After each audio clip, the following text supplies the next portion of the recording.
வணக்கம் நேயர்களே. இன்னைக்கு நம்ம மிட் நைட் பார்ட்டில யாரை பார்க்க போறோம் அப்படின்னா, இப்போ ரீசெண்டா வந்து ஜிபியு குட் பேட் அக்லி படத்தோட டைரக்டர் மிஸ்டர் அதுவும் இல்லாம சவுண்ட் ஸ்பீக்கர்னு கூட அவருக்கு இன்னொரு பேர் சொல்லலாம்.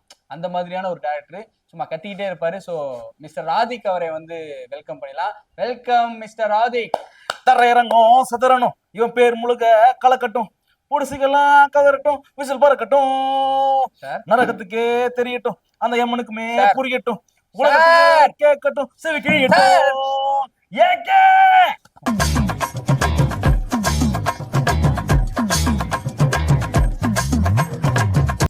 தண்ணி தண்ணி குடிக்கிறீங்களா? சார் இன்னும் பாடிட்டு தான் இருக்கீங்களா? நான் வைப்லயே இருக்கேன். வைப். ஏன்னா ஜிபின்றது படம் இல்ல. படம் இல்ல, அது படம் இல்ல, கன்ஃபார்ம் படம் இல்ல. அது வந்து எனக்கு ஒரு பொக்கிஷம். அந்த பொக்கிஷத்தை நான் எப்படி பாதுகாத்து ரிலீஸ் பண்ணிருக்கேன் தெரியுமா? எப்படி ஒவ்வொரு சீனும் அப்படியே நான் கல்வெட்டு போல செதுக்கி இருக்கேன். கல்வெட்டு போல. அதுவும் முன்னாடி இன்டர்வியூல நான் சொல்லியிருப்பேன், ஸ்டோரி மட்டும் லீக் ஆகவே கூடாது. ஏன்னா ஸ்டோரி வந்து படத்துக்கு ரொம்ப முக்கியம். ஸ்டோரி லீக் ஆக கூடாதுதான். ஸ்டோரி இருந்தா தானே லீக் ஆகும். என்னங்க எவ்வளவு பெரிய ஸ்டோரி? என்ன ஸ்டோரி? ஒன்லைன் சொல்லிட்டேன் நான் உங்களுக்கு. சொல்லுங்க. ஒரு அப்பா தான் மகனை கடத்திட்டு போறவனை அடிச்சு புடிச்சு அடிச்சு ஒரு கேங்ஸ்டரா விசுவாசம் பெர்ஃபார்மன்ஸ் பண்ண வர்றா. பல்லு பல்லு விசுவாசம். ஓ, அதுல மகள், இதுல மகன். சார் உங்களுக்கே தெரியுதா? அதான் இப்ப சேஞ்ச். அதுல வந்து மகளு, இதுல மகனு. அதுல நயன்தாரா, இதுல தெரிசா. ஓகேவா? சாரி, அதுல பெருசா வந்துரும், இதுல அப்பப்போ வருது. அவருக்கு புருஷன் முன்னாடி ப்ராப்ளம், பொண்ணை கடத்திட்டு போடுவாங்க, இங்க பையனை அரெஸ்ட் பண்றாங்க. அந்த மாதிரி அது வந்து உள்ளூர்ல நடக்குது, இது வெளியே பாருங்க. நீங்க என்ன வேணாலும் சொல்லுங்க, ஏன்னா இப்ப எல்லாருமே ஒரே கதையை தான் எடுக்கிறாங்க, அரைச்சமாவை தான் அரைச்சிட்டு இருக்காங்க. ஆனா என்ன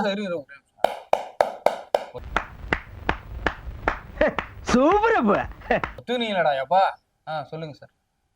அப்படியே ஒத்துக்கினீங்கல்ல. இது வந்து நான் எப்படி யோசிச்சேன், ஆக்சுவலா வந்து நான் அப்படி யோசிச்சேன் அப்படின்னு சொல்லிட்டு சுட்ட வடையா சுட்டு இருக்கிற மத்தியில நீங்க பாருங்க, அரைச்ச மாவு அரைக்கிறது ஓகே தான், எல்லாருமே அதான் பண்றாங்கன்னு வச்சுக்கோங்களேன். ஆனா ஸ்கிரீன் பிளே டிஃபரெண்டா காட்டணும்ல. ஸ்கிரீன் பிளே சார், உங்க ஸ்கிரீன் பிளே என்னடா? இந்த லோக்கி என்ன எடுக்கிறான், லோக்கி யூனிவர்ஸ்னு போட்டு டில்லி, அப்புறம் வந்து ரோலெக்ஸ் எடுத்து ஒரே சொருவு. ஜான்விக் பாத்தில்ல, அப்புறம் டாங்லி பாத்தில்ல, அப்புறம் ப்ரொஃபசர் போனா இன்டர்நேஷனல் லெவல் போனோம். சும்மா லோக்கல்ல டில்லி, பாம்பே. ஆமா சார், ஆமா. ஒரு விஷயத்துல மிஸ்டர் ராதிக் அவர்களை வந்து பயங்கரமா பெருமையா சொன்னோம். இப்ப நம்ம வந்து ஒரு படத்துக்காக ஒரு 2000 ரூபாய் கிட்ட செலவு பண்றோம், அப்படி இப்படின்னு எல்லாமே சேர்த்து அந்த 2000 ரூபாயில ஒரு படத்தை பார்த்துறோம். ஆனா ஜிபியை பொறுத்த வரைக்கும் எனக்கு தெரிஞ்சு ஒரு 42 படத்தை பார்த்துட்டு வந்திருப்போம் ஒரே செலவுல. அது இருக்கிறதுல சூப்பர் சார். அந்த ஃபேன்ஸ் இல்லாம ஜெனரல் ஆடியன்ஸ்க்கு எல்லாம் ஒரு இது பண்ணி, நீங்க என்ன வேணாலும் கலாய்ங்க, ஃபேன்ஸ் செலிப்ரேட் பண்றாங்க. அப்படியே ஏகே என்டர் ஆகுறாரு, சும்மா அப்படியே தெரிக்குது, தரையறங்க சதறுது. நான் கூட போய் செலிப்ரேட் பண்ண, என்ஜாய் தான் பண்ண. வீட்டுக்கு வந்து யோசிச்சு பாக்குறேன், படத்துல கதை என்னடா உள்ள ஒண்ணுமே இல்ல. நான் தான் இல்லன்னு தானே சொன்னேன். அங்கதான் நான் வைக்கிறேன் ட்விஸ்ட். நீ அங்க வந்து தியேட்டருக்குள்ள பார்க்கும் போது உன் மைண்ட வந்து நான் யோசிக்க வைக்க மாட்டேன். ஆமா, அது பாட்டுக்கு போவோம். ஆனா வீட்டுக்கு போனோம்னா கொஞ்சம் தோணும் கதை இல்லன்ட்டு. எங்க ஃபர்ஸ்ட் ஹாஃப்ல இது அஜித் நடக்கிறார், பேக்ரவுண்ட்ல பாட்டு, ஓகே சரி பரவாயில்ல. மறுபடியும் சரி ஏதாவது மிட்ல ஃபைட்டு, சண்டை, அந்த ஃபைட்டு தான் வரேன், ஃபைட்டு பேக்ரவுண்ட்ல பாட்டு, ஓகே. அப்புறம் ஒரு சாங், அதுதான் ஜிபி, இதெல்லாம் ரசிகர்லாம் ஆடுற மாதிரி ஒரு சாங், ஜிபி யூ மமே காட் பிளஸ் யூ, அந்த மாதிரி. ஜவான் படம் தானே, ஜவான். அதே ஜெயில் செட்டு, அதே மாதிரி குழந்தை வந்து ஜெயில இருக்கும், அதை வளர்ப்பாங்க, அதுவே போலீஸ் அங்க காப்பாத்தும். ஐயோ இதெல்லாம் எங்க இருக்கு? அந்த மாதிரி கதை எங்க இருக்கு? ஆமா இருக்கு. First jail set, jail set ஓகேப்பா, ஷாருக் கான், நீங்க அஜித் குமார். அதே மாதிரி பாட்டு, வந்த இடம் என் காடு, வந்த இடம் என் காடு. அதே மாதிரி இப்ப ஜிபி அந்த அதுலயும் அனிருத், இதுலயும் அனிருத். சார் நீங்களும் ஒத்துக்கிறீங்களா சார்? நம்ம ஸ்பெஷாலிட்டி அதுதான். வர கெஸ்ட் வந்து நம்மளோட மைண்டுக்கு ஏத்த மாதிரி அவங்களே கலாச்சிப்பாங்க. ஓகே சரி, நீங்க அடுத்து என்ன? படத்துல ஒரு முக்கியமான ஒரு சீன் வந்து எனக்கு ரொம்ப ரொம்ப பிடிச்ச ஒரு சீன். ஏன் படம் ஃபுல்லாவே நல்லா இருக்கும்? இல்ல, நான் பிடிச்ச சீன் வந்து பிடிச்ச சீனா, அர்ஜுன் தாஸ் சார் என்ட்ரி ஆகும்போது ஒரு சீன் வச்சிருப்பீங்களே, ஒத்த ரூபாயும் தாரேன், எனக்கு அது பிடிக்காம இருந்தது வந்து அர்ஜுன் தாஸ் தான். அவங்கள எடுத்துட்டு அந்த பொண்ணுங்களை மட்டும் காமிச்சிருந்தாலே சூப்பரா இருந்திருக்கும். ஏங்க அப்ப படத்துக்கு வில்லன் யாருங்க போடுறது? அதான் கேக்குறேன், வில்ல யாருங்க? அவனை பார்த்தா வில்ல மாதிரியா தெரியுது. அவர்தான் கதையிலேயே ஒரு பெரிய டர்னிங் பாயிண்ட். அவர் வந்ததுக்கு அப்புறம் தான் கதையில ஒரு கசமுசல்லாம் ஏற்பட்டு டெரரா போட்டிருக்கேன் அவரை. அவர் என்ன எப்படி டெரரா இருக்கிறாரு? டபுள் ஆக்டரை போட்டிருக்கேன். டெரரு என்னால சொல்ல முடியல ஓப்பனா. சரி, உங்களோட ஒட்டுமொத்த லஸ்டையும் அவரை கிட்ட கொடுத்த மாதிரி இருந்துச்சு. இல்ல, பார்க்கும்போது அதுல வேற பையன் இதுல ரொம்ப கேவலமான ஒரு விஷயம் என்ன தெரியுமா? அண்ணங்கார எட்டி பாக்குறான். வாலி ரெஃபரன்ஸ் இல்ல அது. Super sir. ஓகே, புரிஞ்சு போச்சு. வில்லனுக்கு வாலி ரெஃபரன்ஸ். பயங்கரமா இருந்துச்சு சார். ஓகே. அதே மாதிரி படத்துல எத்தனை பாட்டு சார்? படத்துல எத்தனை பாட்டு சார்? அது எண்ணில் அடங்கா சார். ஜிவி பிரகாஷ் குமார் போட்டது எத்தனை? ஓ, ஜிவி பிரகாஷ் போட்டதா? அது ஒரு 3 பாட்டு இருக்கும் சார். அந்த பாட்டுங்களோட விண்டேஜ் பாட்டுலாம் நல்லா இருந்துச்சு. ஏங்க என்னங்க இப்படி சொல்லிட்டீங்க? நானும் அவரும் எவ்வளவு சேர்ந்து பாருங்க திருப்பி பாட்டுங்களா அந்த பாட்டு. சார் ஆர்ட் பேஷன் எல்லாம் இருக்காங்க, வேணாம் சார். சார் நான் லிரிக்ஸ் எல்லாம் நான் வந்து அவருக்கு கொடுத்து பாட வச்சு நாங்க எவ்வளவு எஃபர்ட் போட்டுருக்கோம். என்ன லிரிக்ஸ்? தர இறங்கும் சதறட்டும். இருங்க பாக்க எடுக்கிறேன் பாருங்க. கருணை எல்லாம் கிடையாது, இனி வன்முறை தான் முடியாது, இனி அடி மெட்டு மாறிடுச்சு. மெட்டு பாட்டுங்களா? பாட்டா இருந்தா தானே மெட்டு இதெல்லாம் உங்களுக்கு ஒரு பொட்டு தான் வைக்கணும். மெட்டுன்னு சொல்லிட்டு திரையரங்க சதறட்டும், பேர் முழுக்க கதறட்டும், விசில் பறக்கட்டும், பொடுசுங்கலாம் பார். இவ்வளவுதான் பாட்டு. ஜிவி பிரகாஷ் குமார் இப்பதான் அமரன்னு ஒரு படம் பண்ணாரு, தங்கலான் பண்ணாரு, கேப்டன் மில்லர்னு பண்ணாரு. பயங்கரமா பண்ணிட்டு இருந்தாரு. ஜிபியூன்னு சொல்லிட்டு இப்படி பண்ணிட்டு. எனக்கு ஜிவி பிரகாஷ் அவர் போட்டதே இதுக்கு முன்னாடி ஒரு படம் நல்ல படம் வந்துச்சு. என்ன படம்? இது வீரதீர சூரன். என்னமா இருக்கும் சார்? பாத்தீங்களா? பாரு, நீங்களே ஒத்துக்கிட்டீங்க பாத்தீங்களா? அதான் நம்ம ஸ்பெஷாலிட்டின்னு. சோ அப்படி இருக்கு. ஆனா பேக்ரவுண்ட் ஸ்கோர் நல்லா இருந்துச்சு. கலரசியர்லாம் ஒரு நல்ல ட்ரீட். ஆனா நான் ஒத்துக்கிறேன் ஒண்ணு. இப்போ ஃபேன்ஸுக்காக ஒரு நல்ல படத்தை தான் கொடுத்துருங்க, ஃபேன்ஸுக்காக. ஆனா நீ என்ன பண்ண, இது மேல இந்த தியேட்டர்ல எல்லாம் போடுவீங்களா, இந்த திரைப்படத்தில் ஃபுல்லா கதாபாத்திரம் மட்டுமே, யார் மனதையும் புண்படுத்தும் நோக்கம் இல்ல மாதிரி இந்த படத்திற்கு வரும்பொழுது மூளையை கழட்டி வைத்து விட்டு வாருங்கள் அப்படின்னு சொல்லிட்டு ஒரு கார்டு போட்டுருங்க.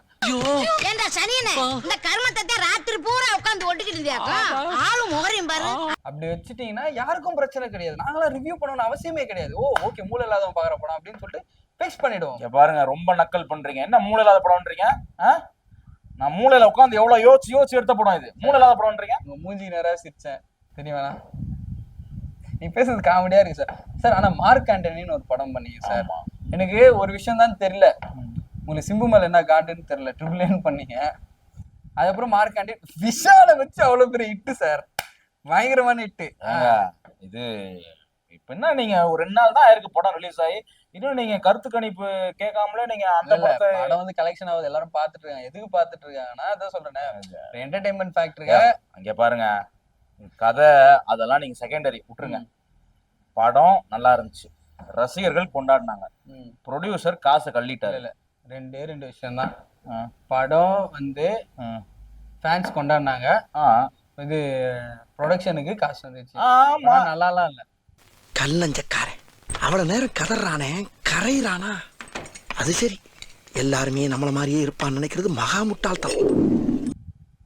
இதுக்கு மேல ப்ரொடக்ஷனுக்கு காசு வந்ததுக்கு அப்புறம் இதுக்கு மேல உனக்கு எப்படி? நீ கதை உள்ள படமே ஓடல, இப்ப கதை இல்லாத படம் ஒரு கலெக்ஷன் அல்லது அப்படின்னா அது எவ்வளவு பெரிய விஷயம் நான் பண்ணிருக்கேன் பாருங்க. ஆமா, பெரிய விஷயம் தான் அது. ஆனா அதே கதையில அஜித்துக்கு பதிலா வேற யாருன்னா போட்டிருந்தீங்கன்னா உங்க விஷயம் என்னன்னு தெரிஞ்சுங்க. அஜித்துக்கு ஏகேக்காகவே எடுத்த படம், ஏகே இல்லைன்னா இந்த கதையும் இல்லை, இந்த படமும் இல்லை. அதுதான் சொல்றேன், ஏகே மட்டும்தான் இருக்கார், கதை இல்லை என்பதை டைரக்டர் ஒத்துக்கொண்டார் என்பதுதான் ஒரு பெரிய ஒரு விஷயமாகவே இருக்கிறது. மொத்த படத்தையுமே ஒருத்தர் ரெஃபரன்ஸா எடுத்து வச்சிருக்கான். படத்துல ரெஃபரன்ஸ் இருந்து பார்த்திருக்கேன், ஆனா ரெஃபரன்ஸே படமா இருக்கிறது இப்பதான் நான் பாக்குறேன். சார் உங்களுக்கு அந்த படத்துல பிடிச்ச சீன் என்ன? ஒரு மாதிரி நீங்க ரசிச்சு அதாவது நான் ஃபர்ஸ்ட் இந்த கதை யோசிக்கிறப்போ ஒரு விஷயத்த யோசிச்சேன். சார் கதைலாம் சொல்லாது, நான் கடுப்பாயிடுவேன். நான் இன்னைக்கு என்ன தீர்மானத்தோட வந்திருக்கான் தெரியலடா சாமி. சரி படத்தை யோசிச்சேன்னு சொன்னா சரி, ஓகே. இந்த படத்தை நான் யோசிக்கிறப்ப எனக்கு சில ஐடியாஸ் தோணுச்சு. என்ன ஐடியாஸ்னா, ஃபர்ஸ்ட் எடுத்தோன்னே அஜித்துக்கு, அதாவது ஏகேக்கு ஒரு டைலாக் கொடுக்கணும். என்ன டைலாக்கு? ஓப்பனிங் டைலாக் அப்படியே யோசிச்சேன். ஏன்னா நான் ஃபேன் பாய்ல, சின்ன வயசுல ஃபர்ஸ்ட் பார்த்து பண்ண ரெட்டு கை இருக்கும் கால் இருக்கும் அது அப்படியே வரும். அந்த கார் ஓட்டுற மாதிரி ரேஸ் அப்படியே வரும். அப்படியே வேதாளம் அப்படியே அந்த பாட்டுல ஓகே நம்ம யோசிக்கவே தேவையில்ல சார். அவரு அதாச்சும் ஆக்சுவலி ஏகே நம்மளுக்கு கதை கொடுத்துட்டாரு. அப்போ நீங்க டயலாக் கூட கதை இல்லைன்னு சொல்றது ஒத்துட்டி இருப்பாங்க. டயலாக் கூட நீங்க சொந்தமா எழுதல. ரொம்ப திட்டவும் முடியல. ஒரு அளவுக்கு மேல வேணா வேற ஏதாவது வார்த்தையை பேசி விட்டுருமோன்னு வேற பயமா இருக்கு.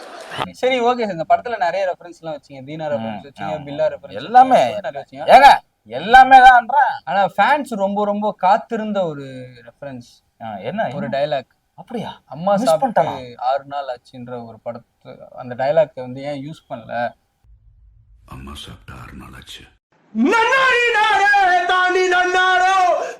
ஏன் துணி இது சாரி எச் வினோத் மேல உங்களுக்கு என்ன அவ்வளவு பெரிய வன்மம் கோவம் அப்படின்னு சொல்லிட்டு கேட்டிருந்தாங்க. அது ரொம்ப ஃபேமஸான டைலாக் தான். அம்மா சாப்பிட்டு 6 மாசம் ஆச்சுன்றது. ஏன்னா அப்புறம் நோ மீன்ஸ் நோ அதுவும் வைக்கலையே. ஏங்க நீயே காஜில இருக்கிற எங்க வைப்ப நோ மீன்ஸ் நோ? ஏன்னா நீங்க எந்த டைரக்டர்னு எங்களுக்கு தெரியாதா? நான்லாம் ஸ்கூல் படிச்சிருந்தேன் சார் அந்த டைம்ல. அந்த படம் தானே பயங்கரம் சார். அந்த மாதிரியா சார் படம் எடுக்க மாட்டேன்றீங்க? இந்த காலத்து பசங்க எல்லாம் 2K கிட்ஸ் ஆயிட்டானுங்க. எல்லாம் ரீல்ஸ பார்க்க ஆரம்பிச்சிட்டானுங்க.